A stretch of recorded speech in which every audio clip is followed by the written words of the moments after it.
Sa inyong dalawa, meron bang mas nagmahal? Naramdaman niyo ba yun? Ay. Oh. Yan eh. Naramdaman niyo ba yun at some point na meron isa sa inyong mas nagmamahal?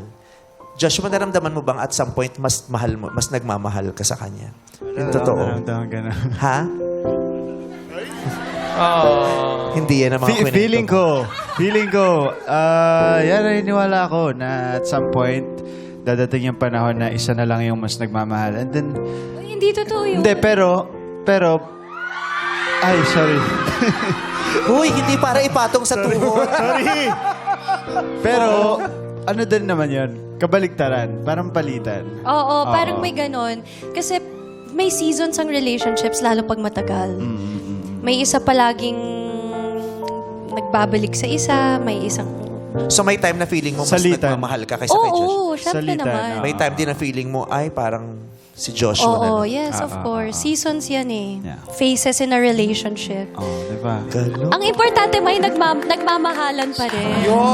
Nagmahal. Di ba? Kaysa yung hindi ka nagmahal araw. Baka maganda na yun. Okay na yung nagpapalitan kaysa yung isa lang. Yeah.